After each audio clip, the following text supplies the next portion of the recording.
What's good, Lakers fast break? What's good, Clutch Talk family, Lakers Corner family? We live, we active. The end of this Mavericks game is still not over yet, and because of probably like NBA rights and whatnot, I can't show it. But it's 99-102, 51 seconds left. Dallas is up. Um, Pretty big time. I ain't gonna lie, pretty big time. Um, wow, that was a huge shot by Kyrie. That was a huge shot by Kyrie. Anybody that wants to come up in the chat, say anything, you know what I'm saying? You guys are more than welcome to let me know what you guys want to talk about in the chat, whether it's with this crazy Mavericks game or any other series. We do got a guest that's going to be joining us a little bit later. We're going to be getting into all things NBA. So can't wait, man. Can't wait. Can't wait. Um, what's good, everybody? Everybody that's in here, finishing up this Oklahoma City Thunder and Mavericks game. Man, as a matter of fact, y'all let me know right now. Who do y'all got winning this series? Mavs, OKC. Who y'all got? It's 104.99 right now. At least my stream is 104.99 right now.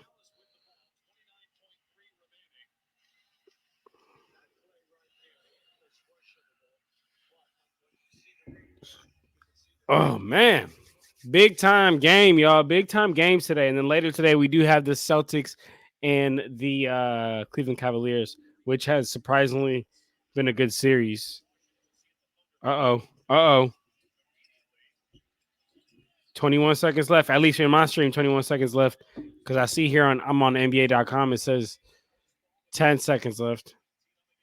But mine has 19 seconds left on the game clock. So I'm a little bit behind, I guess, on my stream. What's good, Sean? How you doing? How you doing, Sean? He said, I hope OKC wins, but Mavs will likely due to experience. Yeah. I ain't gonna lie. Oh wow, here we go.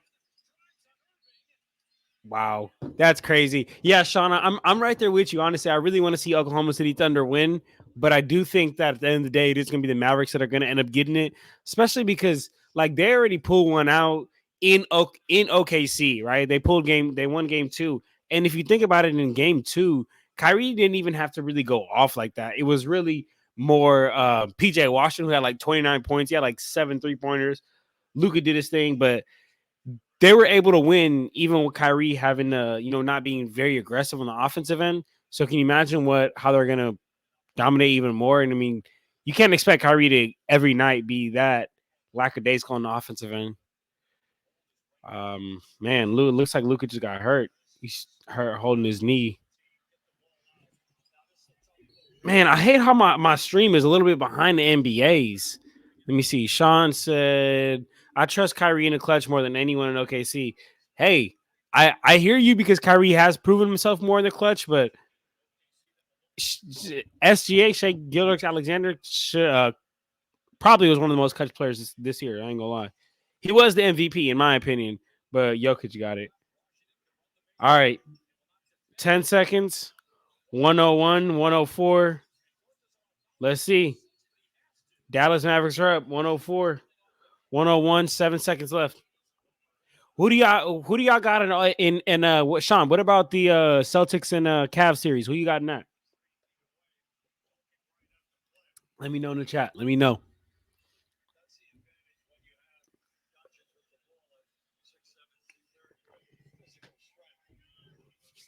Welcome in, everybody. Welcome in. Welcome in. We are finishing in the Oklahoma City Thunder versus Dallas Mavericks game. 7 seconds left.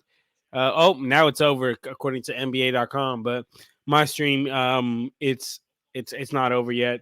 But if you're on NBA, then you already see what it is, man. Mavericks just won 105-101, taking the lead in this series 2-1. Big time, big time. Sean, he said Celtics, unfortunately. Man, Sean, I feel you, brother. I feel you. I ain't gonna lie. I think that the Celtics have had such an easy road to the finals so far. I mean, at least in my opinion, they had the Miami Heat without Jimmy Butler, without Terry Rozier. That's crazy. Yeah, the Mavericks won. Jay, what's good? What's good, Jay? Been a while. Yes, sir. But we back, man. Wanted to get on here, wanted to do a live.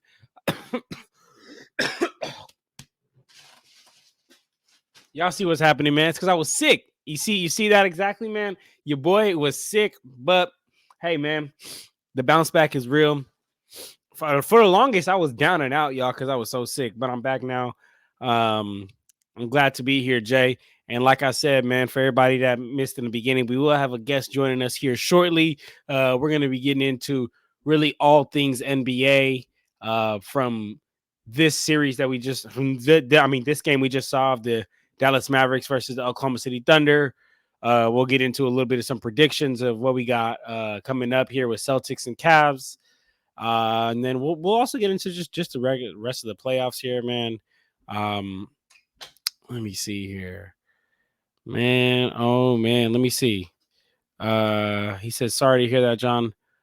Man, appreciate you, appreciate you, Sean. You know what, man? That's how it goes. Because so my little one actually got sick, and then she got me sick, and then it just becomes this cycle, man. If you got kids, you know what I'm talking about, man.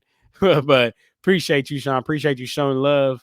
Said it better not be cool, bro. Talk to me, man. Talk to me, Jay. So who you got, Jay? Who you got in this Dallas and OKC series? Sean just said he believes it's gonna be Dallas because of their experience. And at the end of the day, I do agree. Partially because of experience, but partially also because uh they already snagged one up in OKC with Kyrie having not that much of an offensive production. So can you imagine, what they're going to do throughout the series?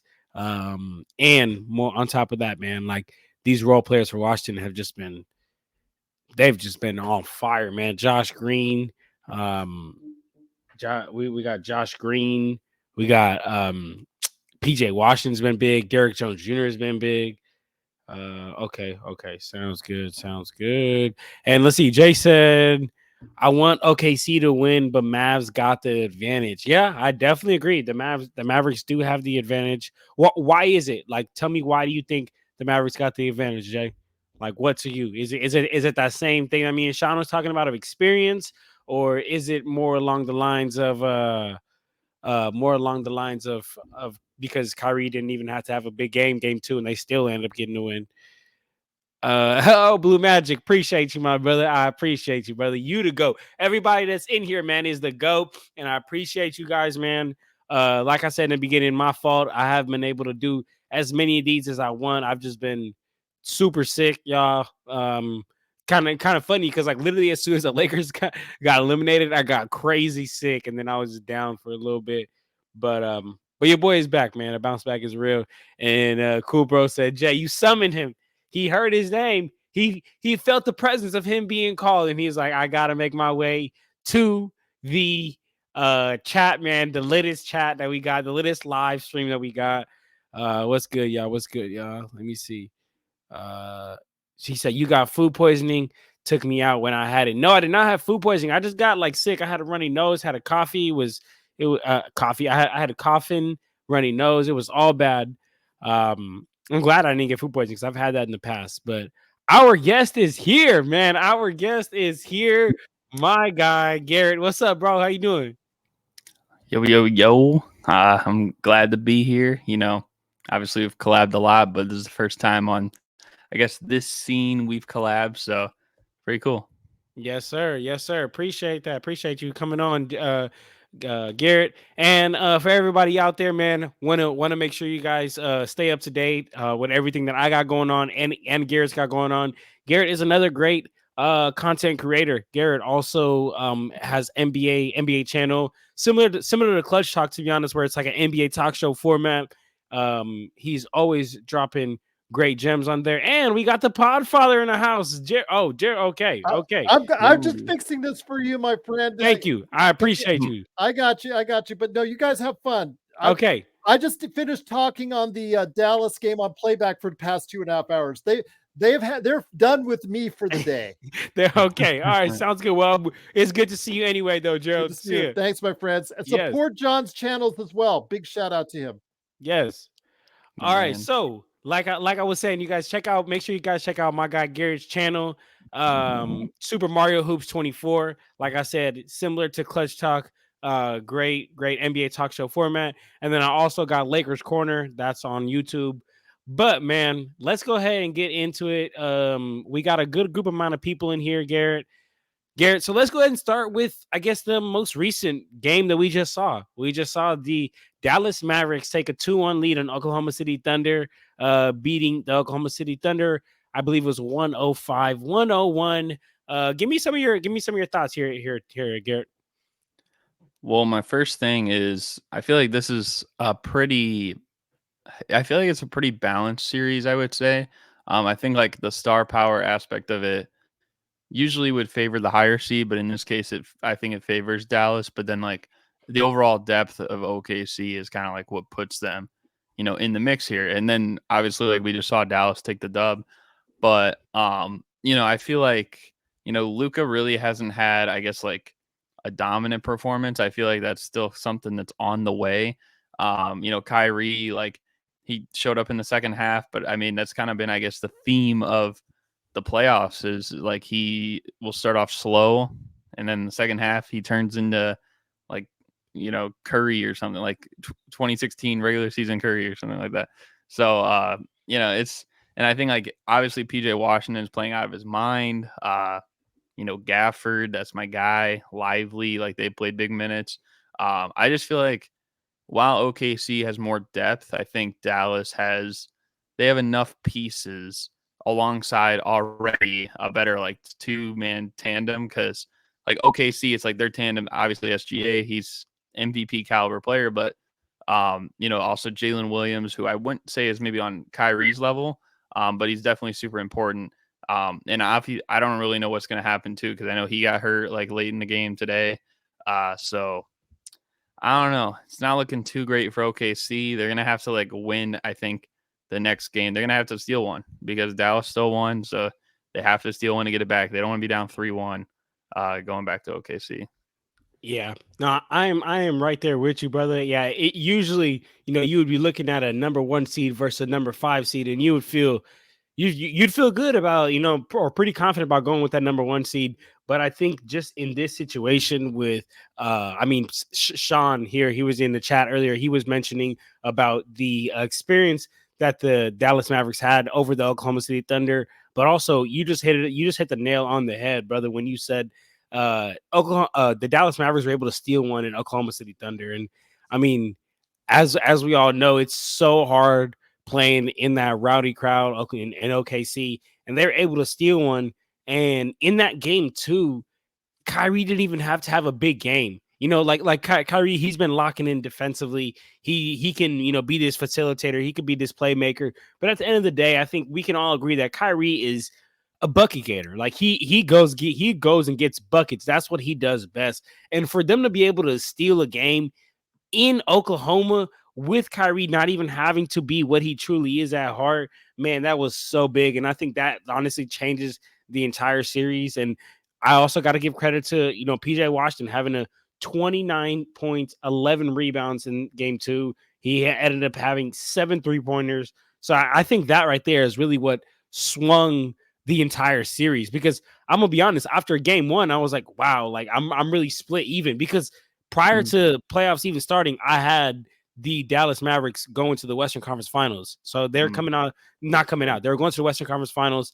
I had the Nuggets, but I mean, we'll get there. We'll talk about that series. But what I say that to say that after game 1, I'm like, hey, like there's a good chance that OKC can take this, because wow, like look at the way they played in game 1. We know what SGA is. I know he was my pick for MVP. Not a bad pick to go Jokic as well, but I say all that to say, like, that game 2 was just super pivotal, man, and changed absolutely everything. For anybody in the chat, man, go ahead and drop whatever type of chats you guys want. If you guys want us to talk about a certain game or a certain series, let us know. Or if you guys just want to, talk about anything random, anything NBA related, that's what me and my boy Garrett are here to talk about. But Garrett, do you have any other thoughts on, I guess, on just this game that we just witnessed, or even just this series of Mavs and OKC? Well, I mean, obviously today, like the Thunder, like shooting 10 for 30 from three, it probably isn't going to cut it. Now granted, the Mavericks didn't shoot great either, but I feel like they just need, like, they don't really have a whole lot of consistency from shooting. I mean, even SGA this year, it's like he shot, I think, like what, like 33% from three. It's like that's okay. Like you can hit it, but you can't like maybe depend on it that often. I mean, Lou Dort's an improved 3-point shooter, but sometimes he does go on those cold spells of like Lou Dort of old, you know what I mean? And then like Josh Giddey and Chet Holmgren, like really Isaiah Joe is probably like the only one that I would say is pretty consistent from there. And I mean, in a make or miss league like this, like it's gonna feel like that's gonna be pivotal, you know what I mean? So I don't know. We'll see what happens, but I feel like if it makes more sense saying it like this, I feel like OKC needs to play more of like their perfect game than Dallas needs to play their perfect game to like Okay. come in the series. Okay, I'm getting what you're saying there, and then as far as like X factors for both teams, I'm on my end. I guess I'll go ahead and start with who I think for the X factor is for the Mavs, and that's I think PJ Washington. I think the PJ Washingtons. I think the let me see. Hold on. Let me see what somebody said in the chat. John, I got to get going. May the force be with you. Yes, cool, bro. May the force be with you, brother. Hope you have a good rest of your Saturday.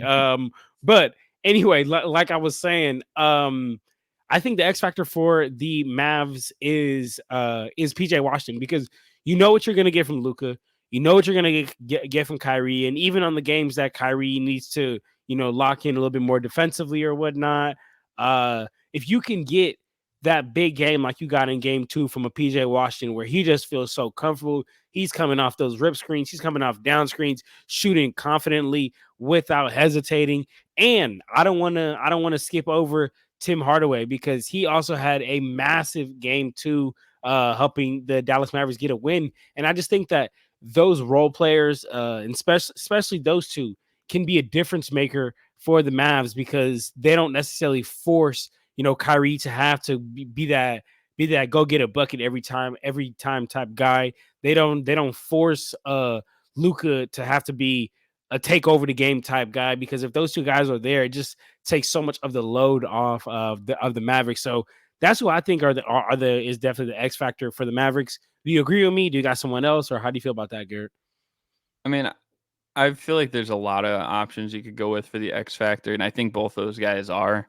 Um, I will also say that probably sub Kurt, probably I think Derek Lively is another one, just because like especially today they were like hacking him the whole fourth quarter. So it's like if he didn't go like 8 for 12 from the free throw line, which still isn't great, but like for him, probably not all too bad, I guess, like considering the circumstances. Like if he goes like 4 of 12, it's a tie game, theoretically speaking. Or, like, and the other thing too that makes I think him an X factor is that like there's so many lob opportunities that are created for him. So if he, like honestly, he shot like what 2 for 7 today, and like I would be willing to bet all those were just easy like lob put back dunks or something like that. Like that's as simple as it was. So I don't know. I think like honestly, like I like I said, I think Dallas is slightly the better team when you look at like star power along with like the supporting cast. But ultimately, like I think they could play even higher if maybe those little things that he does also are done the right way. Absolutely. No, absolutely. Yeah. Derek Lively is a game changer for the series, and absolutely was a game changer today. I mean, honestly, just that pick and roll partner of Derek, like putting Derek Lively paired up with Luke and Kyrie, was just honestly probably the best thing the Dallas Mavericks have done since freaking bringing on Mark Cuban or even bringing on PJ Washington at the trade deadline, because that was huge too. Kurt, yes, sir. You know what it is, man. another takeover here. I got my guy Garrett with me in the building, man. Got him all give some big love, some big shout out, man. It's Super Mario Hoops 24 on YouTube. Great content creator. Go check him out, everybody. Let me see what Kurt said here. He said, "I wish we drafted Lively." Now, Garrett, I gotta, tell you a little bit. This is probably pretty common knowledge to you because you see the background, but we are mainly Lakers fans over here because this is the Lakers fast break. So when he says I thought this was Clippers fast break. So we are talking about the Lakers. We're talking about the Lakers. So he said, "I wish you drafted Derek Lively." Boy, do I wish you drafted Derek Lively, but the Mavs scouting team, they're on top of that. And then he also said OKC needs more size. Could even, yeah, absolutely. If they could use a Steven Adams type player, that would be great. And this is one thing that I actually even noted today, and I was taking notes in the game today, is like the Dallas Mavericks were able to get so many second chance boards, and they were able to just get so many second chance buckets, and because they had so many offensive boards. Because when Chet is out, they're so small. They're so small, and even with Chet in there, if you apply the right type of pressure, and you move him out of that, out of that paint, man, like the Oklahoma City Thunder are just tiny, and this is one thing that I called out, and a lot of people called out in the like prior to the playoff starting. It's like, man, they should really focus on using some of all these draft picks that they have to bring in a real big, because Chet is gonna need help come playoffs, and that's exactly what we're seeing, and that's exactly what Kurt's talking about here. He said OKC needs more size. So Garrett, if you want to jump in on any of this here, and Garrett, everybody's saying drop your channel. Yep, there you go, drop your channel. Yeah, yep, yes, sir. His channel is right there, man. Make sure you check out my guy's channel. You guys go support. Everyone will support, show some love. And then we got here, Sean said toenail clippers don't have enough fans to have a podcast. I feel that, Sean. I feel that the Clippers, but unfortunately they got bounced in the same round we did. Let me see. Clippers pod is Steve Abramovich choosing toilets. And then Bloodhound said, OKC's beating up Luka. Don't know if he will last this series. Man, if Luka doesn't last this series, that changes absolutely everything. But Garrett, give me some of your thoughts. I know I'm just rambling here. Just want to get everybody in the chat here involved. Yeah, I think well, I guess the first thing is talking about wishing that the Lakers drafted Derek Lively. Probably would have been a better choice than Jalen Hood-Schifino. Yes. And I'm saying that as someone who closely followed IU, you know what I mean? And I don't, again, not to, I guess, get on the nerves of the Laker fans that are watching, but I know that was probably one of the most disappointing picks in the whole draft. And I still don't get why he went so high. I've never seen a player do that before. Anyways, that's besides the point. OKC, they definitely could use Derek Lively. I mean, granted, they traded him for Case and Wallace. So and he's really helped out.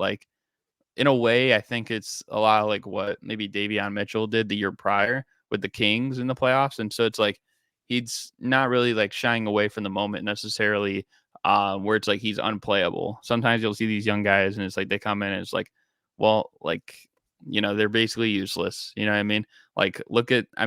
We don't have to go totally on the Nuggets, but just to make a point about it, the other day, they didn't really play any of their young guys throughout the big minutes of the game until it was over. So sometimes that's just the play. And then granted, everyone on OKC is pretty young, but as a maybe bench player, someone who doesn't play a whole lot, and then you're expected to play more in the playoffs, then it's a little bit different. Now with Luka, he's going to be banged up the whole series. I don't expect him to miss games because I think he probably, I think he has respect, obviously, for the Thunder and Shea and everything. But I think he definitely hears all the conversations between him and Shea being compared with one another. And while Shea is really good, I think he wants to maybe make an imprint where it's okay, Shea is good, but I've been doing this first. So you know what I mean? So I don't think he'll sit out whether the series goes in their favor or not. That remains to be seen. But I feel like he's just going to try to, respond as much as he can, even if his shot isn't falling, which today it really wasn't.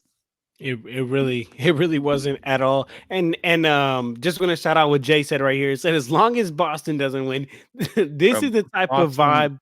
Boston's Well, not winning. Okay, all right. So No. look, so look, Garrett. I am a you know me, and the chat knows me around here. I am a diehard Lakers fan, and I don't want to see the Boston Celtics win. But I'm gonna be honest, brother. I'm gonna be honest. I just we're fully healthy. If they have KP out there, I just don't see how they don't end up getting it done if unless it's the Minnesota Timberwolves that are over there. Like even the Nuggets right now just look super hobbled. I don't even think they're gonna even get past the Timberwolves anymore, even though that was my original pick. But go ahead, talk to me. Looks like you got some feelings about that. Yeah, I don't trust the Celtics. They do this every single year. And especially ever since they got Joe Mazzulla too. I think when they got Udoka as the coach, it felt like they were turning a corner of maybe mental toughness in a way. And then last year, dominant, like basically the whole regular season at home. And then I think they go like 5-6 at home in the playoffs. This year, they're 37-4 regular season at home. One of the best home seasons we've ever seen from a team. And they're already 2-2 at home. And those two losses weren't even good. Like it's not like you lost to like a buzzer beater or something like that, or like you lost by 5 points. Like they got ran off their home court in two of those games. You know how many times that happened in the regular season where they just got ran off the court? Once. It was against the Clippers. That's Hold on, it. though. Yes, I'll give you that, but that one loss that they had to the Miami Heat in the round one, like, come on, bro, like that was they just caught fire. They literally hit a franchise But record of 3-pointers. but They can't do that again. You know what though? Like and this is probably going to sound like, oh, well, you're just saying that, but I literally did predict that they were going to win that game after how game one ended with that whole Caleb Martin and Jason Tatum thing. And it's like that kind of inspired the Heat. Like I knew they were going to come out and win that game, at least that game. Series, like, okay, like they're hobbled, whatever. But the same thing is like this Cavs team. It's like, obviously game one, they're saying like, oh, sweep.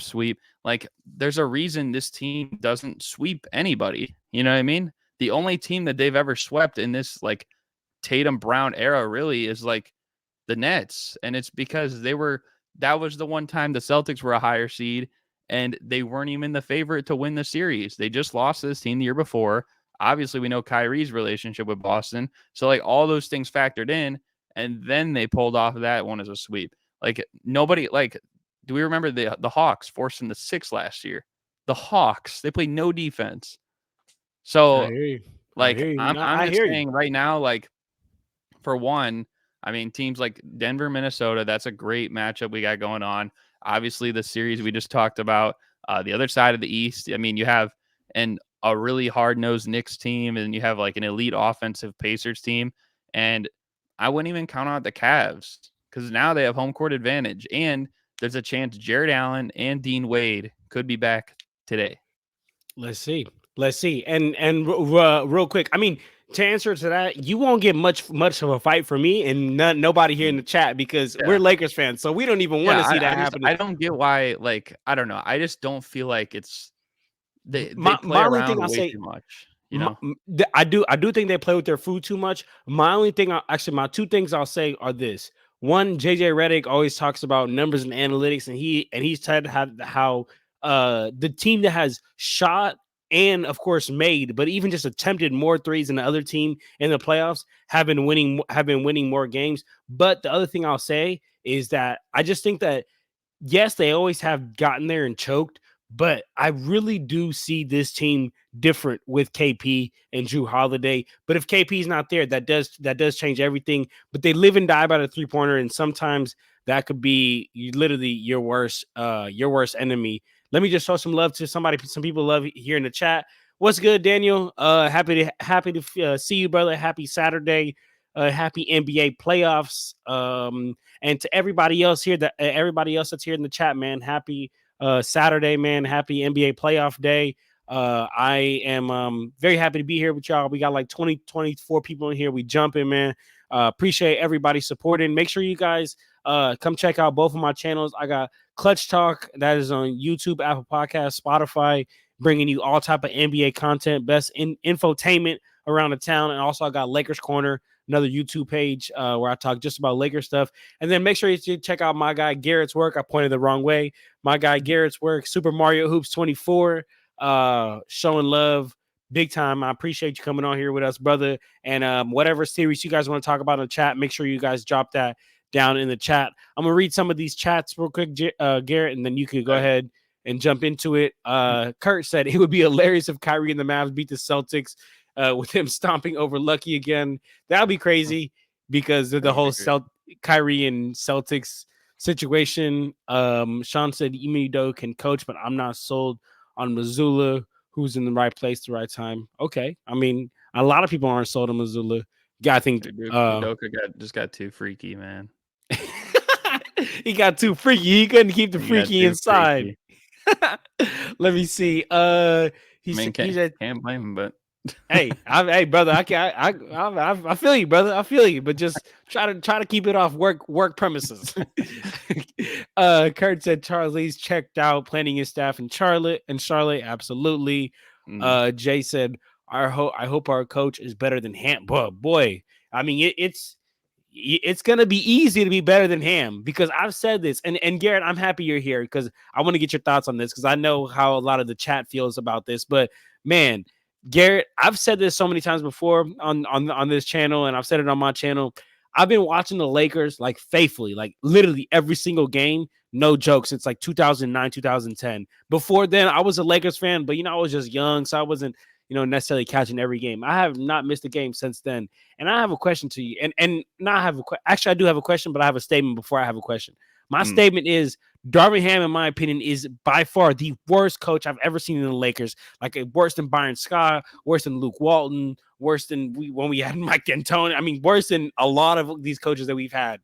Want to get how you feel about that because I know you're not necessarily a Lakers fan, but you are just in tune with just basketball in general. You think that's me over exaggerating? A lot of the chat agrees with me though, but how do you feel about that? Well, I think it's fair because Billy Donovan's never coached the Lakers, so I guess. But no, I mean, I don't know. I think he clearly wasn't a good coach. Like he didn't like the players by the end of it weren't listening to him, and that's already like a big red flag. If your coach loses his players that quickly, you know what I mean? Now some of that I guess you could put on the players, but I think most of it probably does go on him. I literally like after he got fired, like. So there was a clip that I think I saw. It was like he tried drawing up a play and then he like erased and then he drew up another play, and then he like erased before he even got to the meat of it. And then the whole timeout, like the second timeout buzzer went off and then he just drew like in like 3 seconds, like a squiggly line or something like that. And he's like, all right, got it. And like AD's over there looking like, he's like, what is going on? So yeah, I mean, definitely like a downgrade of Frank Vogel, who I mean, even he just got fired, but I also don't think he I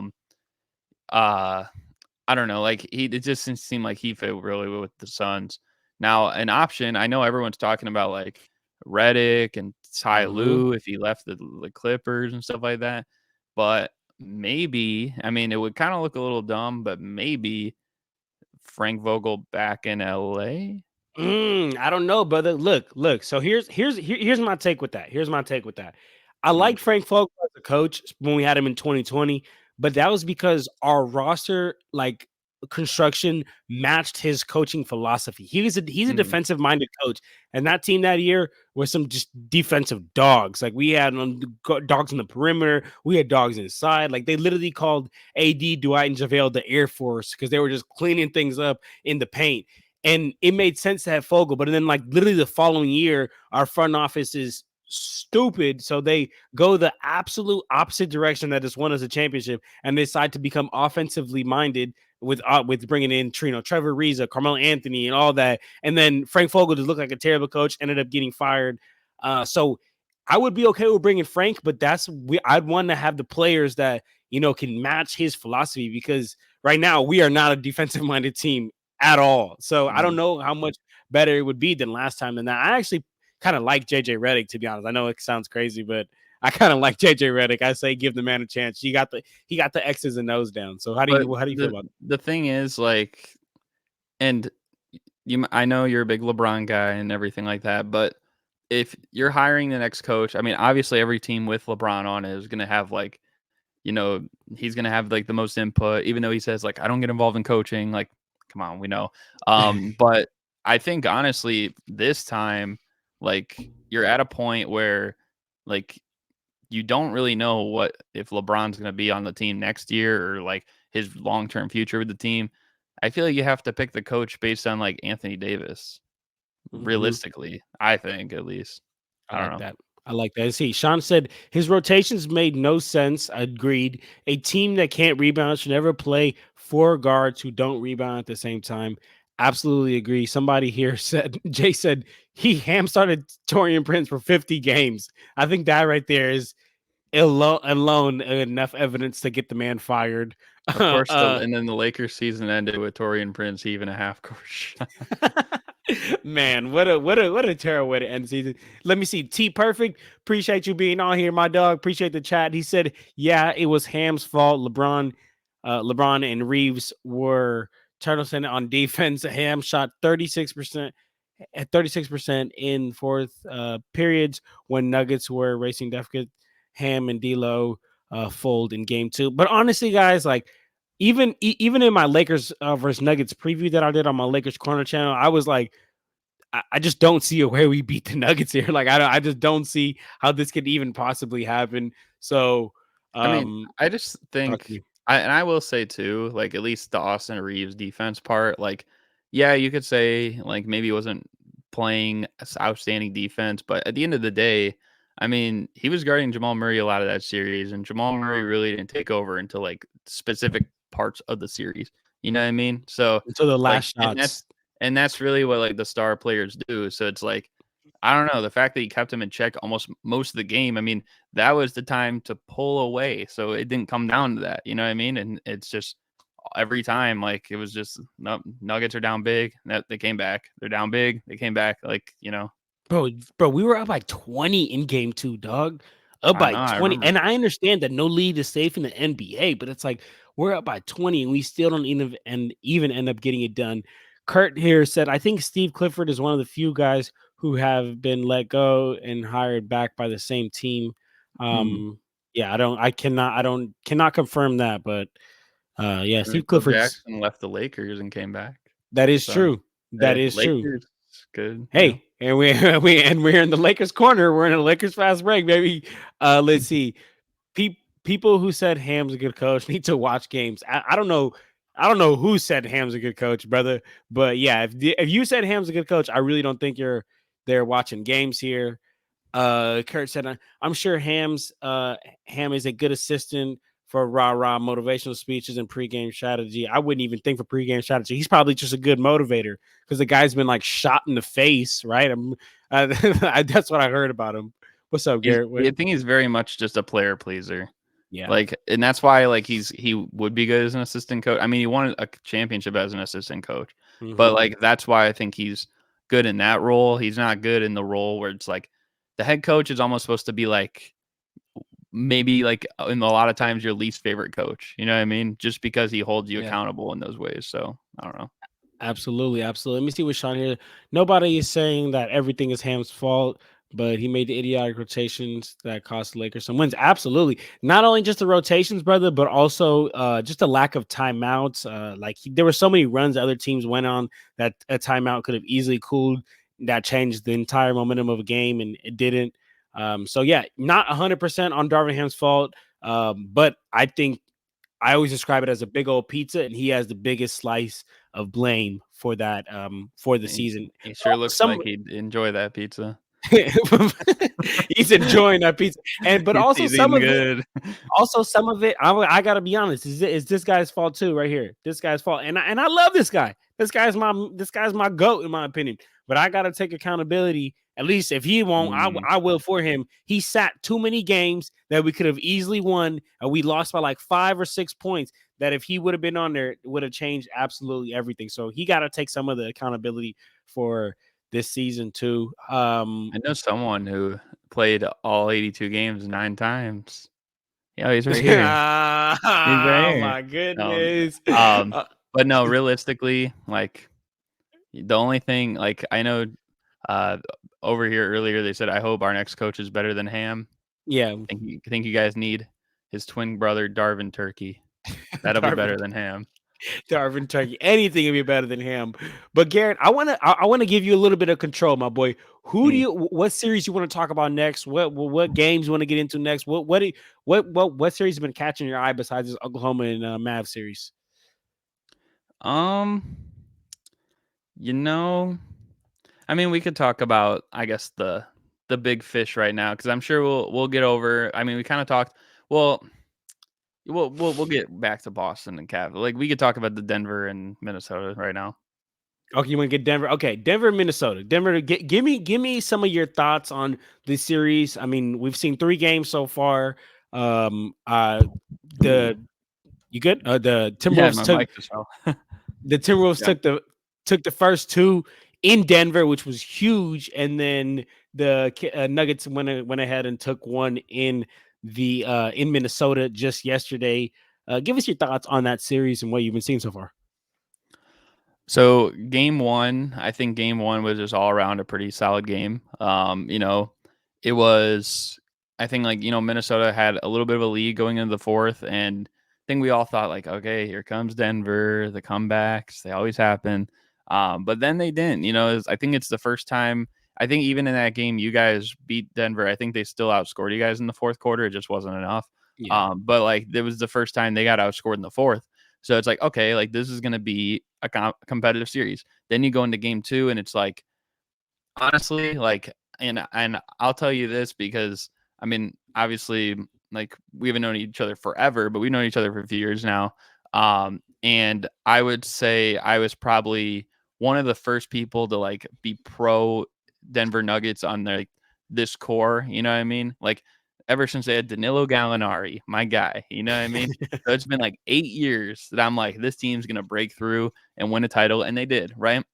I can honestly say in all 8 of those years, that was the most shook they've ever looked in a game, was game 2. You had Yeah. Jamal Murray throwing a fit, Mike Malone coming on the court. Well, Jokic was just like out of sorts, you know what I mean? Like it just looked horrible, you know what I mean? And okay. obviously I think everyone was like, okay, well, sweep, like get out the brooms. But That was even crazy. after all that, like I thought to myself, and I even put out a tweet. I'm like, am I the only person that still thinks the Nuggets can win this series? Like I still haven't winning, to be honest with you. yeah, like I don't know. Like I felt like game 3 is going to happen. There's no way they're going to allow themselves to be down 3-0, especially if Jamal Murray was there, and obviously he didn't get suspended by the league. And you saw what happened in game 3. It was honestly like, obviously maybe the Timberwolves weren't as rattled as the Nuggets were in game 2, but the blowout was even bigger in game 3 when the Nuggets won. And so that tells me it's like, okay, when this team is actually locked in, when Nikola Jokic and Jamal Murray actually care about basketball, things can be crazy. You know what I mean? Yeah. Rather than just parts of a game. You know what I mean? Because some of these teams that are well put together, it's just not going to work like that.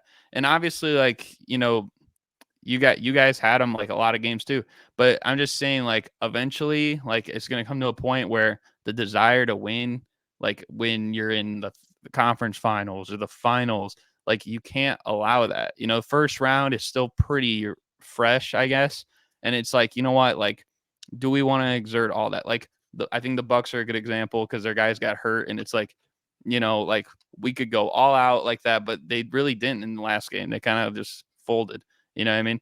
But I think, I don't know, like it's just I still think the Nuggets are probably going to win the series. Like I think game 4 will definitely be closer because the Timberwolves are going to have a good talk and they're going to like kind of learn from some of their mistakes. But I mean, expect to see Jokic and Murray making the big plays down the stretch because they were really guarding Murray the same way. A lot of tough shots, but he was just hitting a lot of them in game Yeah. 3. And the other thing that's bad about that is that this is a guy who can easily catch his confidence. So I Absolutely. think if they win the next game, like I've said, if they make this a 2-2 series, I think it's going to demoralize the Timberwolves, honestly. And Absolutely. even if the Timberwolves did win game 4, of course, it would look really good for their chances to win the series, but I still wouldn't count Denver out, which is No, weird. come on, guys. We can't count Denver out until the fat lady has sung on the series because it's not over till it's over with the defending champions. Just want to get some love to everybody in the chat real quick. T Perfect said, get rid of Braun. They need to retool while AD still is playing at a top 10 level. It's hard. And we'll continue with the Timberwolves series right now. Garrett, just want to just get some of these chats. But it's hard to say, get rid of Braun just because like there was so many times where he did, carry us or he did help us. And because the thing with Anthony Davis, and I've said this so many times about him, like he's not a 1A guy. He's a 1B. He needs someone there to get him the ball. He needs someone there to set him up. He's not the guy that's like, yo, give me the ball and I'm just going to take over. He's not a Giannis type guy. Sad to say, but it's just we got to deal with reality, and that's just who he is. He has the ability to be that, but for whatever reason, he doesn't do that on a night-to-night basis. And he needs someone to get it to him and bring that dog out of him. So I think that right now our best chance of doing that is Braun. But I hear what you're saying though, T Perfect, because at some point, I mean, Braun's just going to be taking up so much money and to be hecka old. Let me see. Zeke.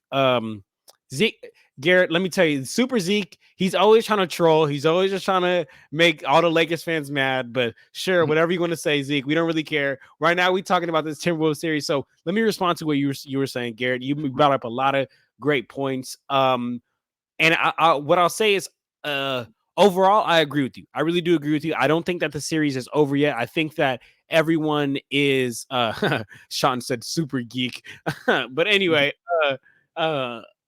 I don't think the series is over. I do think that the Minnesota Timberwolves threw a really good punch in the first 2 games, but it's far from over, man.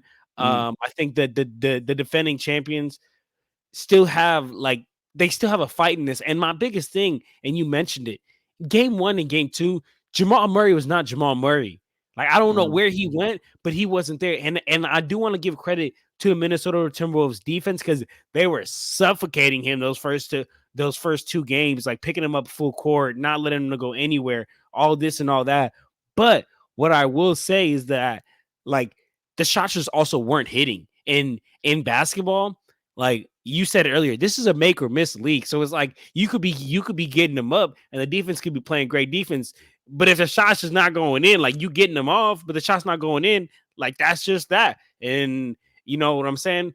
And I think, excuse me, and I think in game 3, like Jamal Murray came out early. I'm pretty sure the first 3 possessions he came out early and was just trying to score, getting to it. I believe he took the first like 2 or 3 shots of the game. And when I saw that, I was like, okay, I like to see him being aggressive because in games 1 and 2, he wasn't very aggressive. You know, I think he played to the defense hand, right? The defense was so aggressive with him, picking him up full court, not letting him go anywhere. And he kind of, was just like, all right, then you go to work, Aaron Gordon, or you go to work, MPJ. And he kind of conceded to what they were doing, and he kind of played into their hands by not being as aggressively looking to score on the offensive end. But game 3, I think that they made it a focal point of being like, yo, Jamal Murray, like, for us to win, you got to be the X factor. You got to be the guy that is aggressively looking to score on the offensive end just to keep the defense on their toes. Because if not, I mean, I just think you're asking Jokic and Aaron Gordon on some backdoor dunker spot cuts to win you the game. So, yeah. You know what else is, and it was the first for the whole playoffs. You know it even very well. They actually started a game good. Wow. Yeah, for real. Like it's amazing when they actually come out ready to play. Like you could tell, like they were like, okay, we're done. Like they're talking about us in this way and that way. But realistically, it's like much of last year. I mean, when they played this Minnesota team, no Jaden McDaniels last year. So that was obviously going to take away from the perimeter defense. But so you had guys like Nickeil Alexander-Walker who were mostly on Jamal Murray. And that's why I was like, okay, well, if he's on you again, it shouldn't be like it's anything you haven't seen before. You know what I mean? Like, you just got to like figure out ways to score like you did last year. The same rate roughly you did last year, even close to maybe like 90% of it. I know he's still dealing with the calf, but like if you can get close to that, you know what I mean? Like, that's really all this team needs. Now obviously, like, I don't really know what the status totally is on Alexander Walker because I know he got hurt last game, but yeah, if he's out, I mean, that's gonna be a big blow.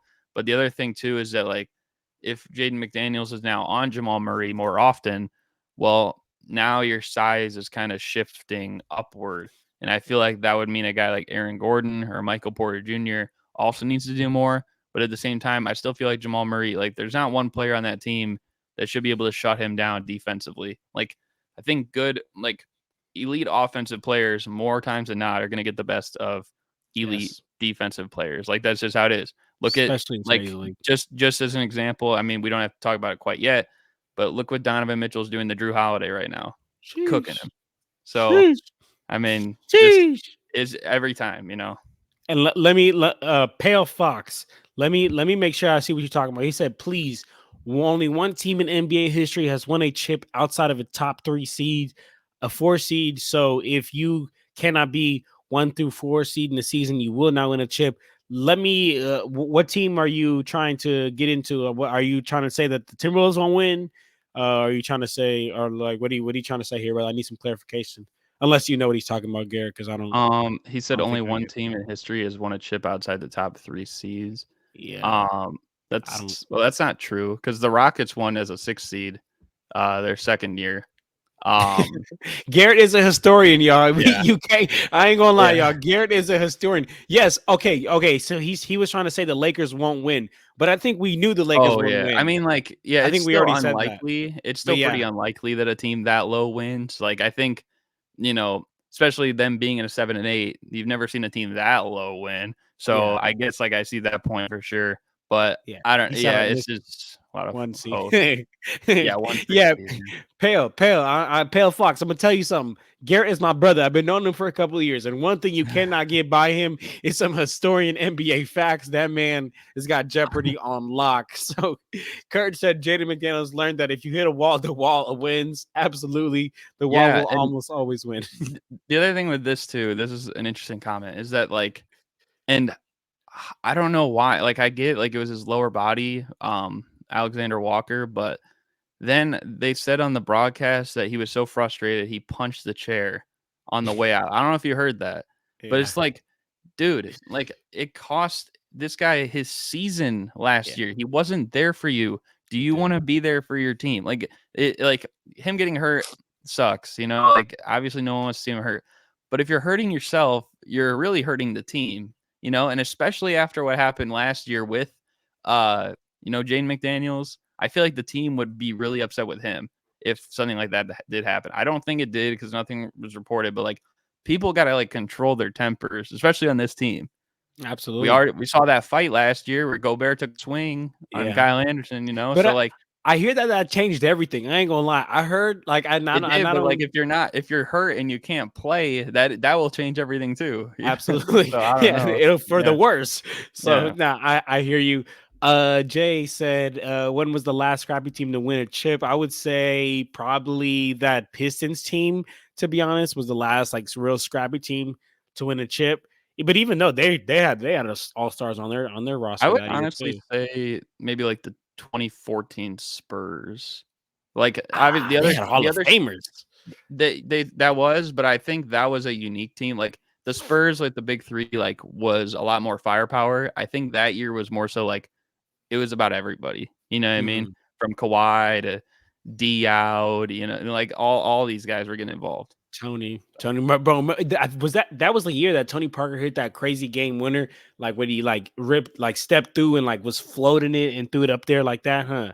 I think it was that year. I know it was against LeBron.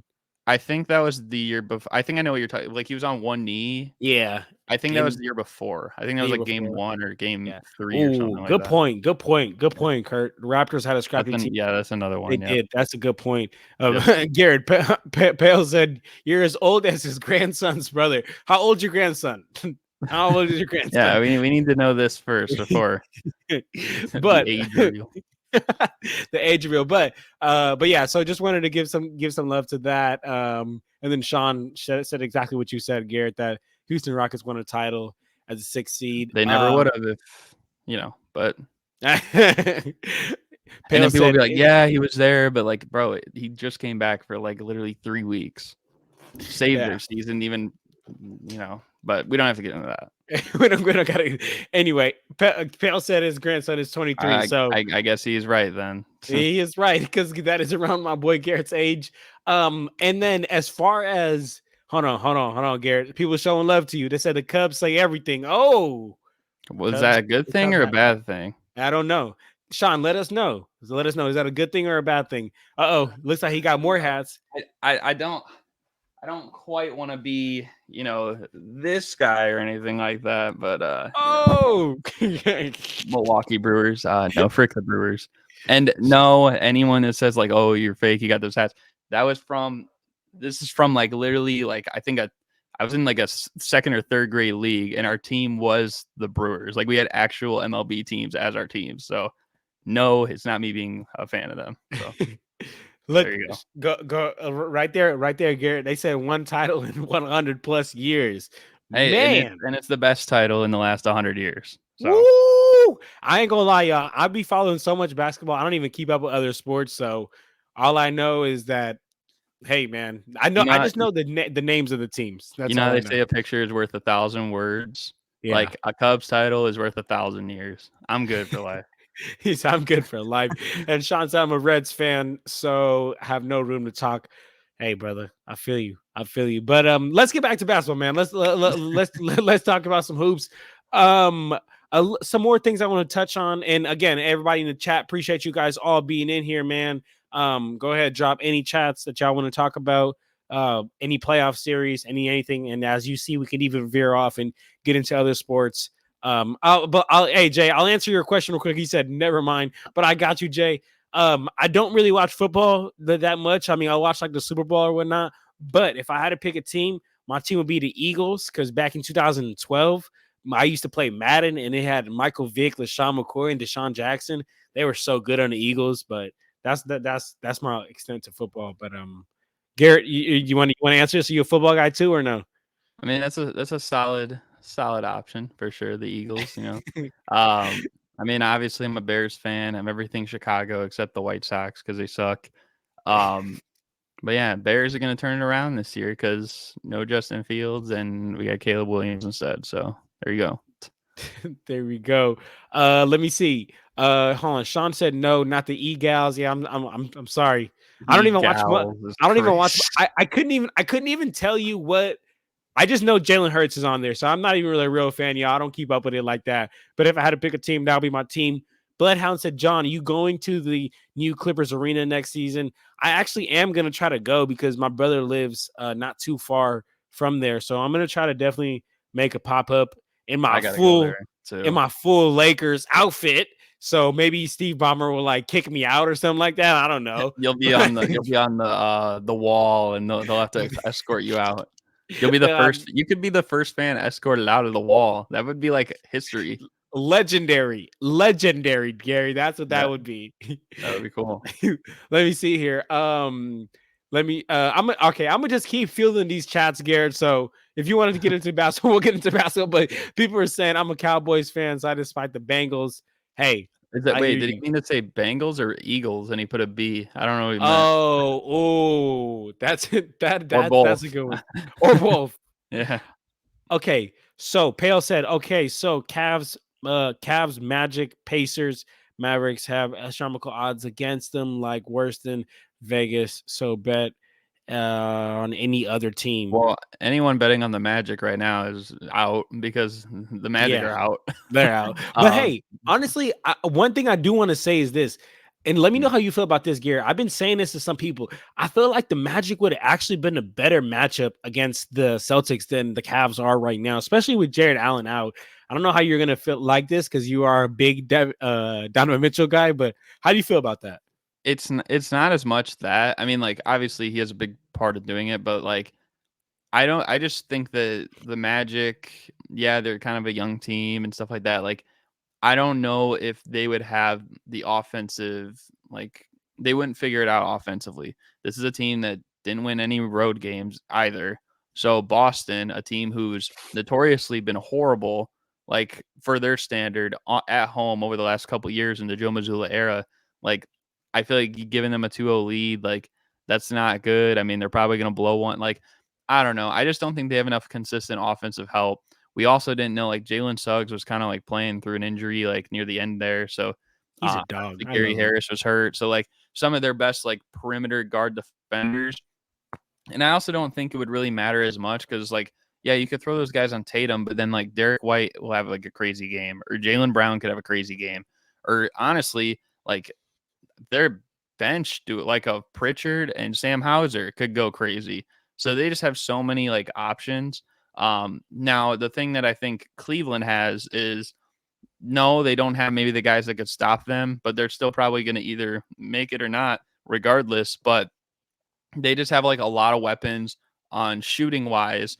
And I don't think people really noticed that because of the series with Orlando. They were kind of having to play to a different style. I'll give Orlando this credit because even though they lost the series, I think for maybe a little bit more than half of the series, they kind of controlled how the series went. And what I mean by that is like the pace, because it felt like a really slow, like low scoring type of series for the most part. Not a lot of threes. No one could really get in a rhythm. But you're already seeing in this series, like, I mean, Donovan Mitchell had several threes last game. Darius Garland had several. Yorgis Niang is hitting them again. Max Strus is hitting threes again. Karis LeVert, like he wasn't hitting threes the other day, but I mean, like he's hitting mid-range jumpers, and you know what I mean. So like, obviously, we know what Sam Merrill can do, but I feel like it's opened up the door for more guys to hit shots. Marcus Morris hitting threes, like I don't know. I just don't think if Orlando was in that situation, I don't expect, I'm a big Markelle Fultz guy. You know it. I don't expect him to hit threes like that. I really don't expect Jonathan Isaac to hit threes like that.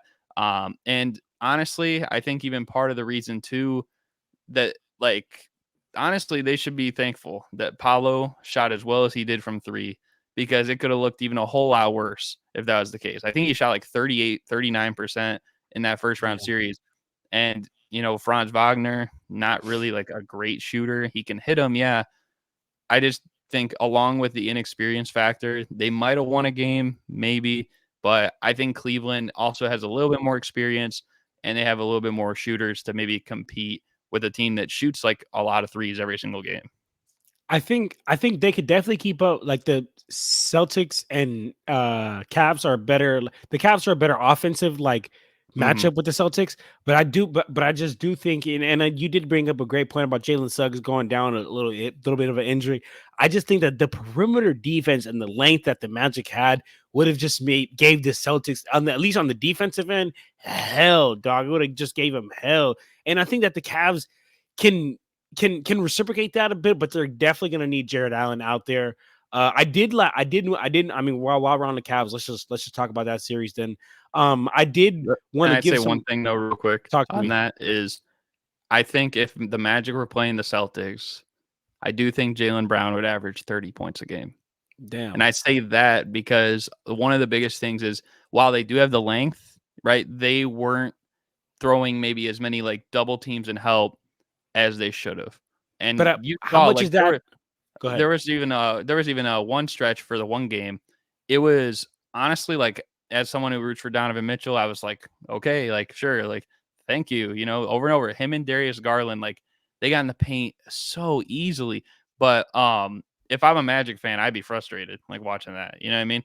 And I still was even a little frustrated because I don't like dislike the Magic. Like they're one of the teams I liked watching the most this season. I'm a big Paolo guy. Obviously, I like Markelle Fultz, Gary Harris, but yeah, I don't know. I'm a huge Paolo guy. I ain't gonna lie. I'm a huge Paolo. I'm a huge Franz.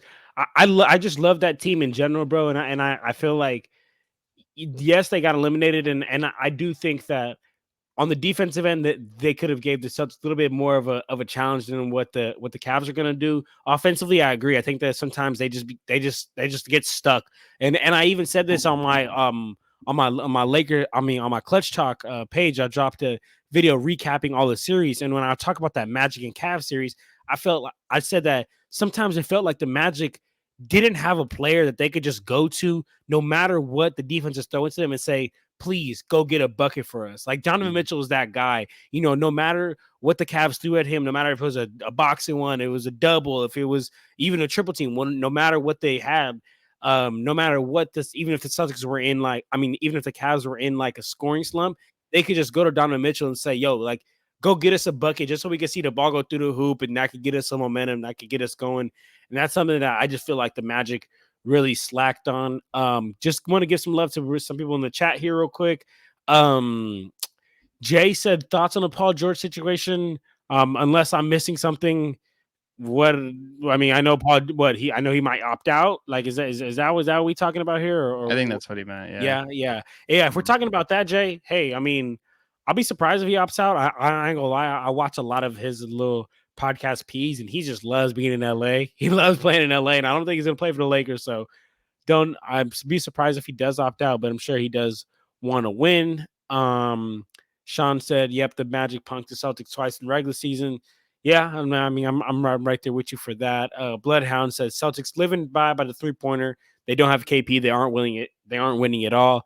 I am in absolute agreement with you. That's what I said not last year, earlier in the stream. And then Garrett, this is for you. So Pale Fox said, so you weren't alive when the Rockets won their chip during Jordan's basketball break. I don't think none of us were. I ain't gonna lie. I was born in 99, so I'm 25. And Garrett, I don't think you were either, right? Well, first of all, I guess there's three things. First of all, no, I was not for that. But second of all, I have all the VHS tapes of the old Hardwood Jordan classic, game baby. that I've Hardwood watched classic. well before I even knew what social media even was. Okay, so there's that. Third thing is, I was at least alive when Jordan was in the league. So there you go. So there you go. So there you go. And then Bloodhound said, "You mean Jordan's secret gambling suspension?" So okay. Now we're just lying on the goat's name. What are we doing? Let me see here. What are we talking about? Okay. Jay said, Kurt, I actually think Zach LaVine will be a better fit than D'Lo. I do think so too, but it depends. It depends on the money, because Zach LaVine is just making an absurd amount of money. And who better to talk about Zach LaVine than my guy Garrett? I guess we don't got to get into this super extensively, because I do want to get into, I do want to finish up these series and definitely talk about that Knicks and Pacers series. But how do you feel about Zach LaVine? Being that you are a Bulls fan, you're locked into every single game. I'm not pleased. I'm over it. It's just we don't need it anymore. And it's not to say Zach LaVine's a bad player. I think honestly, when you look at Zach LaVine, he's pretty comparable to like Bradley Beal on the Suns. At least at this point, where it's like, yeah, he's not bad, but like maybe he's not what he used to be, for one. Two, he's definitely not like a 1 or 2 on a championship team. And I think that's what we have to realize. But I'm tired of Zach LaVine on the Bulls. Like, it's just, I'm tired of seeing his patented move where he goes in, he brings the ball up, and then it's off his knee every single time. If you ever see someone do that in pickup, like, just know they learned it from Zach LaVine. So like, I'm tired of seeing it though, like, especially in a Bulls uniform, like, especially like we're not even like gonna do anything like anytime soon. Like, Kobe White had a breakout year, cool, but like, if we ran this team back next year, like, what's our ceiling? Okay, like, obviously there's a possibility Donovan Mitchell could leave Cleveland, and obviously we don't know what's gonna happen with the Heat. Like, so maybe you could move up to like a 7 seed, maybe a 6 seed if injuries and stuff. But like, that's, who cares? Like, we already were a 6 seed. Like, we already been in the play-in. Like, do we really want to do it again? Like, then that's kind of like where I'm at with this team. So honestly, like, we tried to rebuild, like, we made the playoffs real quick. It was a little disappointing because Lonzo got hurt. And so like, I feel like we couldn't really see our playoff form at full potential. I really would have liked to see, like, for one, if Lonzo was healthy, I feel like we would have been we wouldn't have been the 6th seed. We would have been at least the 5th seed over Toronto. But I feel like we would have been like a pretty good team. I don't know if we would have had the best record, but probably a top 2 or 3 seed. Maybe we're playing a team like Cleveland in the first round before Donovan Mitchell, or Brooklyn, who had their own holes. Like, the narrative's a little bit different around us. Maybe there's more like playoff fun, but Lonzo's going to play next season. He has to play. Like, so he's going to play because he has to play. Like, if he doesn't play this season, no one's going to take him when he's a free agent the next year, and his career is just going to end like that, unfortunately. So like he has to play. Kobe White's going to be there, and it's just time to move on from everyone. I hate it because Vucevic is kind of just like in a situation where he's like going to be there regardless next year, unless you trade him. And these guys don't like to make trades. I think we're the only team that, since bringing up Donovan Mitchell, we're the only team that hasn't traded for a player since that day. Damn. Yeah. Damn. Draft picks. But we also haven't, I don't think we made a trade for an actual player since the like I guess the sign and trade technically with like DeRozan and stuff. Yeah. Like it's been like 3 years. Like, and you have won one playoff game, then you gave your coach a secret extension. Like, see, and here's the one thing, and it's why all the Laker fans watching, like, be thankful, okay? Like, honestly, you could be thankful too that LeBron's on your team. I'll give him this because you knew Darvin Ham was going to get fired because no way it was going to stay that way. Like, he wouldn't allow it, right? Meanwhile, I'm on the Bulls like side of things. We win one playoff game, and they give us a secret extension that was so secretive that even Sham Charania, one of the lead NBA senior insiders, didn't even know until halfway through the next season started. That's pretty secretive. In the world where everything gets out, that didn't even get out for a solid like 6 months. That is extreme.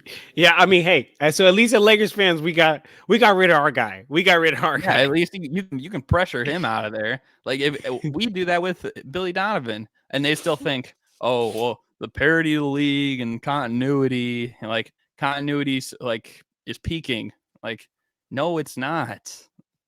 Like, we're over it. Look at this, Garrett. They saying that if Lonzo Ball can't play, the Bulls can fire career ending injury claim and get some cap. Yeah, I mean, they've already did that and they got like a little bit of a bonus, but like the league's probably not going to give him a whole lot, and ultimately it's still just going to be a waste of time. Like at that point, just move his contract, you know? Yeah. And then Sean is in agreement here with you. Sean says he got some VHS tapes as well. So yes, y'all, even though we are young, we are not ignorant. We know what we're talking about. We've seen the VHS, we've seen the hardwood classics, but before we get out of here, Garrett, there's some things I got to get, and I want to touch on at least every series. And I know we've touched on Oklahoma City Thunder and Mavs. We touched on some X factors for that. We touched briefly on the Timberwolves and the Nugget series. We had some X factors on that. I told you who I got on my X factors, and then we were recently just talking about the Celtics and Cavs series. Can I say one more thing about that series? But then we can see. And the only other thing, and this is why it's even hard to trust the Celtics against this series with Cleveland, is in the Joe Mazzulla era. Like, he's just such a, like, if you figure him out, in a way, he's similar to Doc Rivers, because if you figure him out, he's bad or really slow at making adjustments. And there's some teams that just have him. Because last year, I don't know if you remember, like the Bulls, we beat them like almost every time. The Cavs actually did too, which is a little concerning if they're healthy. The Magic did, like, and this season it's like you had teams like the Hawks that did multiple times. Denver obliterated them. The Bucks, like the Pacers, especially in that in-season tournament. So all I'm gonna say is, should they win this series? Yes. Should they be the favorite to win the series? Yes. But I wouldn't like say it's a foregone conclusion for even this series, and especially not the championship too. So. Who's the X factor for the Cavs and who's the X factor for the Celtics? Then we'll move on to this Pacers and Knicks series. I mean, if Jared Allen comes back, I think he ultimately becomes the X factor, because with his health, like sometimes it could be hard, like getting reintegrated back into it.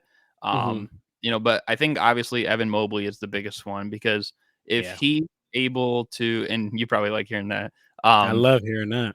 But if he's able to run like the pick and roll with Donovan Mitchell and Darius Garland the way he did in game 2, I feel like that's something that is sustainable, especially with no Porzingis there. Like, it's only going to make it a little bit easier. Like, honestly, I feel like sometimes he just rushes things. And if he just, like, he's going to get a lot of great, easy looks.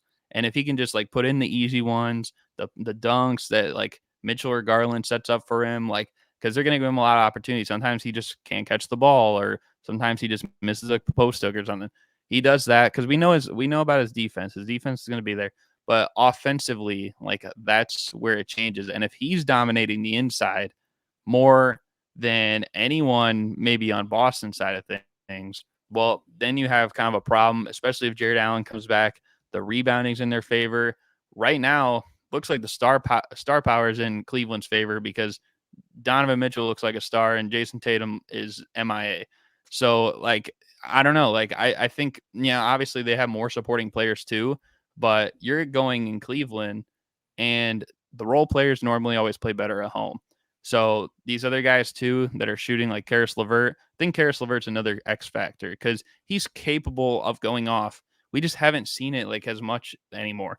So if he can turn it, like it's crazy to say turn back the clock. He's still pretty young, but if he can turn back the clock a little bit and even do a glimpse of what he did in Indiana or Brooklyn, like throughout the rest of this series, and I think that they'll have a good chance. And if there's one team he could do it against, it's Boston because he's had a 50 piece on him, he's had a 40 piece on him, and he just had 20 off the bench. So Hey, maybe that's Karis. the team he just owns the best. I don't know.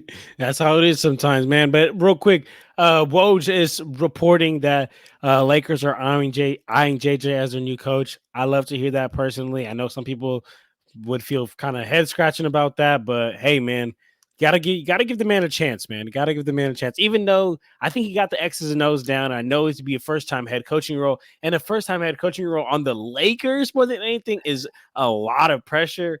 But Yeah, but like eyeing this is down, like I could say the same thing about like Kylie Jenner or something. okay. All right. All Like right. okay. I appreciate you, Blue Magic. I appreciate you, man. Shout out me and shout out my boy Garrett. And then Pale, that's kind of crazy, but okay, sounds good. To let me know if you have some confirmation on that. And then just to get to what you said, Garrett. I do think that Evan Mobley is absolutely an X factor here, with especially with Jared Allen being out for the Cavs. Evan Mobley, like how you talked about, when he's locked in, and I actually even think him playing at the 5 has unlocked a new like way for the Cavs to play. I ain't gonna lie, with Jared Allen being out, him being at the 5, he looks a little bit. In my opinion, when I see, he looks just a little bit more free to move, a little bit, just a little bit more mobile. In my opinion, last game he had a big time game. I think even though he was not the highest scoring player, last game he had 21 points, 10 rebounds, and he was just huge in that game, both defensive end and offensive end. So in my opinion, I do think that he's an absolute game changer, X factor for the Cavs.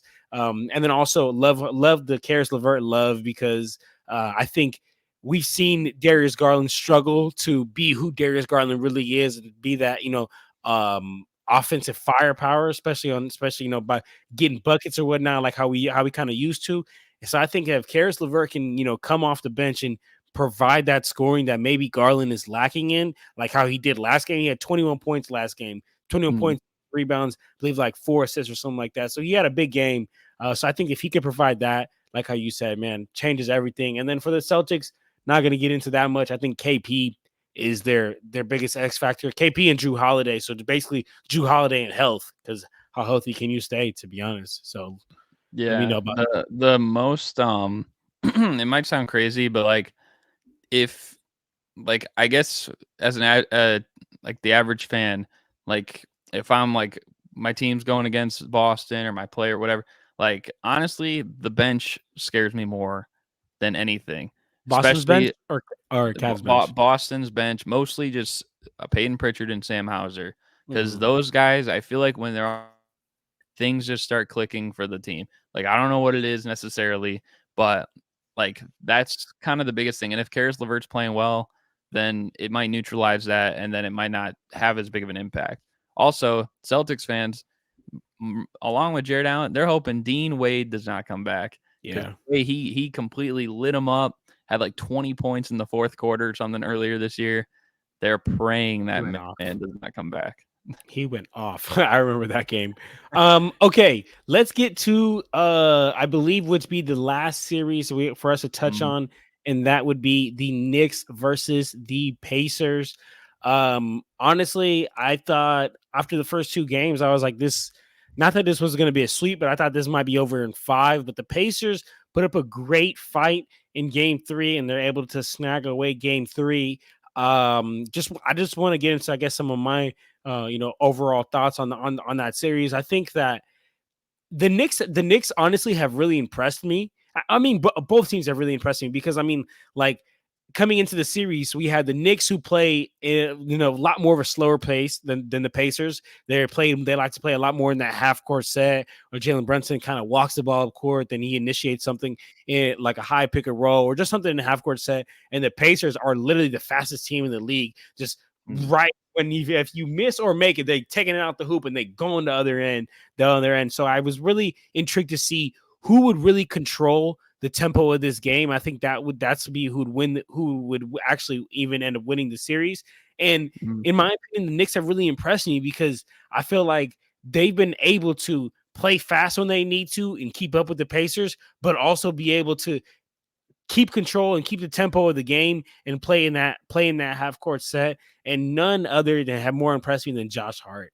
Dude, I know everyone's talking about it, so I'm going to sound like a broken track record, but this man has just played. I believe now it's like 4 or 5 games in this playoff series that he's played every mm. minute of the game. Like that's Yeah. crazy. And it's not like he's out there playing every minute exhausted, so he's not really giving you much. No, bro, he's giving you like a double double, almost a triple double, almost every game, giving you solid minutes, diving on the floor, going after rebounds, going after loose balls, hitting the right shots at the right time. Yes, Sean hit it best. Rebounding machine at 6'4". So honestly, Josh Hart has really impressed me, and he's a baby Laker, so want to give some love to that. And my X factor for this series, my brother, you know what it is? I think it's not even necessarily a player. I mean, I guess you could point to a player, but the way I'm seeing it, the X factor for this series is what team is going to control the tempo. If it's the Pacers and they're going to play fast, then they're going to have the X factor for the series. If it's the Knicks, then I think the X factor for the series is going to be them being able to slow the game down, getting the ball in Jalen Brunson's hands, and running that half court set. Talk to me how you feel about that series and your X factors. I mean, I'd probably just agree with you on the X factor part and part of it, why I agree is that, you even said Josh Hart's played like basically 5 straight full games. DiVincenzo the other day, like literally didn't come out of the game, and they Mhm. really couldn't afford it either. But, Brunson, like he's playing through an injury, but this Knicks team has had so many like injuries lately. And obviously, with the more you play, like it's like the more you play without getting like adequate rest in between, it's only going to cause more stress. And like it only seems like how much can the Knicks sustain playing full games, whether it's Hart or DiVincenzo or Brunson or Achua or Hartenstein, like whoever it may be, and they're running out of numbers of like players in the rotation. So like that's something like if the Pacers keep playing at a high pace, I feel like that maybe they'll just like outman them. I don't know. It might just happen like that. But I still don't think like the Knicks are out of it or anything like that because of that. Because obviously they competed till the end last game. They've been close in almost like all their games the whole playoffs. But Mhm. if you're the Pacers, like you also got to look at like what they've done so far. The Knicks, like, yeah, they've won 6 games in this postseason. Like they're 6-3 overall, but they haven't won a game by double digits at all, like against Philly or against them. So I feel like it's just like the little things they could do a little bit better. Um, they could have done a few better things at the end of game one and game two. Now, game one, we already know like it was kind of sus, with the refs and stuff like that. But granted, there are some things they could have still done better. Game two, though, was kind of just on them. I mean, like they got chances, they couldn't hit free throws. You're not going to win if you don't hit free throws in the fourth quarter. Um, so I don't know. I think like the game four, like I mean, Indiana, like always a big crowd, so the crowd will be behind them. But I think they have to make the most of that game specifically. Definitely have to get it to 2-2. And then we'll see what happens. I mean, like OG Anunoby is hurt. So if he came back in game 5, is he going to be limited? How's that going to affect everyone else's rotation? Like, so I don't know. And I think like for the Pacers, like they just got to keep like moving the ball and stop standing around. Like sometimes like when they just like stand around and hold the ball for like late in the play, like then it leads to, like a 7-second like isolation or something like that. Like it's just horrible. Like it doesn't look Yeah. like the best offense in the league, which is what they were this season. So like they got to move the ball, and I think they were doing that parts of the last game. Down the stretch of the other 2 games, they really were not. So, I and agree. even last game, I will say, like at the end, they weren't doing it to a high degree. I mean, even that Nemhard shot, Halliburton just dribbled. Like near the end, he passed it to Nemhard, and it He was got quite bailed the out. bailout. They So, got bailed out, and yeah, that's another thing I was gonna say that like, and I wrote this on my notes from game 3. It's like the Pacers won, bro, but like, and I don't know who you got in the series. I have the Knicks in the series to be honest, but like, I just yeah okay. So like, because to me, it's like the Pacers, bro, like they were playing very well in that game 3. Like they played great defense. They controlled the tempo in the first half. Aaron Nesmith was like all over Brunson, didn't give him any space. But it's like they made so many mistakes, bro.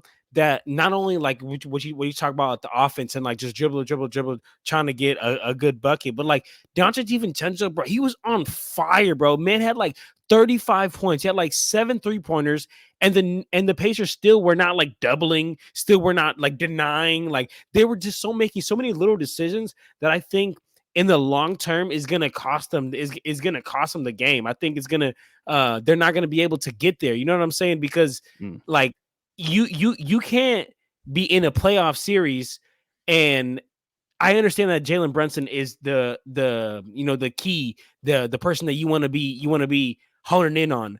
But if Dante DiVincenzo is going off that game, you cannot just sit there and let him get open 3-pointers when he's already hit like 5 or 6 and not close out, not deny him the ball, not double. And then like how you said, right? Like how you said, bro, shout out Andrew Nimhart. But I'm going to be honest. If he shot that ball 10 other times, I don't know how many more times. I don't know how many more times it's going in. He especially got since he bailed out. wasn't hitting like anything. Like Oh, he come on, scored his bro. first points of the game like less than a minute before that. That was the longest 3-pointer Bros ever hit in his playoff career. Like, you know what I'm saying? So to me, all I'm saying is that I think the Pacers are playing well. I like to see the Pacers, they're a fun team to watch on TV. But at the end of the day, bro, they're making so many little mistakes, even when they're winning, that I think these little mistakes are going to end up catching up to them. And I think eventually the better team is going to win. But and Antoine Albert does not agree. He says Indiana in 7. NY is playing around too much, I will playing guys say, too many like, minutes. Okay, I hear you. I do want the Pacers to win this series. I just don't think they will. Think they will. But I hear the you. thing is, like, and they could, like, they don't need to like win all 4 in a row because that's not really feasible. But like, they gotta, or not. I wouldn't say not feasible, but like, it's probably not pretty likely. I mean, they couldn't even do it against the Bucks, and they were missing like Dame and Giannis. Like they won 3 and then had an absolute stinker. So I think for them, it's like you got to win this next game for even the series. So you won back-to-back games, then you lose like probably more than likely in New York in game 5. It's like, okay, well, we just need to win back-to-back games. We just did that. Except this time we got to win one on the road, but you take it one game at a time, you get it to 3-3, and at game 7, really anything could happen. Absolutely, man. All right, Garrett. Well, look, before we get out of here, we've been on the live for an hour and 30. Appreciate everybody, all 20 plus people that are in here. Make sure you guys show some love to the Lakers Fast Break page. Make sure you guys like, subscribe. Come check out my page. I got Lakers Corner and Clutch Talk, YouTube, Apple Podcast, Spotify, and show some love to my guy Garrett's page, Super Mario Hoops 24. Great NBA content. But Garrett, before we get out of here, we've talked about every series, but I need to get your prediction for every series. So you don't got to get into explaining it why, but I want you to let me know who's moving forward in every series. And we're going to start with the Minnesota Timberwolves and the Nuggets. Who is moving forward in that series? I'm gonna go with the Nuggets in 6. That might seem Nuggets in crazy 6. because that's 4 Okay. straight wins, and like I just said, it's maybe not feasible, but like if they get 2-2, I feel like it's going to demoralize the Wolves. The Nuggets won't lose in Denver in Game 5, and I feel like Game 6 is just going to be ugly for the Timberwolves. Okay. Okay. I'm gonna stand on my guts, and I'm gonna stand on business, and I'm gonna say Nuggets in 7. I still think that this is going 7 no matter what, but I do think the Nuggets gonna be able to pull it out. Let's stay in the West. Oklahoma City Thunder versus Dallas Mavericks. Who you got advancing, Garrett? I think this one probably will go 7 because it's a lot of unpredictability with, I think, Yes. mostly with Luka's health and, of course, now with Jalen Williams' health. But I do think Dallas will win. Dallas will Originally, win. like I think I did have these two matching up before the playoffs started. I think I had Dallas in like 6 or 5, but I think just off what I've seen right now, it's like a little bit too up in the air. I'm gonna say 7, and Dallas wins. Okay, I am right there in agreement with you, brother. I also think this is going to go 7. We got 2 MVPs going at it, but I do think that the experience of the Dallas Mavericks and on top of their role players are stepping up huge, helping them steal a game in OKC was huge and game changing for the series. So that means that in the conference finals, we'll have from both me and Garrett, we have Nuggets and Thunder. Let's jump over to the East. You mean Mavs? I But mean, sorry, yeah. yeah, Thunder and Mavs. Yeah. Let's jump over to the East. Celtics and Cavs. Who you got winning that series? Cavs in 6. Wow, that's crazy. Okay, all right. Hey, if you Hey, guys, listen, I'm gonna just say everyone's counting them out. You like, and yeah, wow, the Celtics should still be favored, but don't make it seem like this is like some easygoing type of series. Like the Celtics it might won't be still win. easy going. It won't be easy going, but brother, I mean, hey, but I I've respect it. Bro. I seen respect it. I've seen Joe Mazzulla I respect completely it. fold against certain teams. It takes so long to make the adjustments. So I don't know if he's made the adjustments today, but I think it's going to be a good indicator to find out if he has or not, at least to some degree. And if the Cavs win by the same way, man, it's not going to look good for Boston. Let's see. Let's see, man. I respect it. I hear what you're saying. I personally am still going Celtics in 6, to be honest with you. But okay, let's keep pushing to the last series that we have here, and that is the Pacers and Knicks. We got into that earlier, but who do you have advancing between the Pacers and the Knicks? I got the Pacers losing in 7. Okay. Okay. uh, Yeah, I mean, it would be cool to see the pay. I mean, maybe I don't know. They go depending on how far they go. Maybe might have to make my way to a game or something like that. I don't know. But Yeah. the point is, I just don't think. Like, I feel like they're too young, and they're probably gonna sell. Like, I bet in a game 7, Siakam might actually play good, because he's at least had a little bit of experience like that. Mhm. But I don't know. I don't think it'll be enough. Yeah, I hear you. I think they're making too many mistakes, even on these games that they're winning.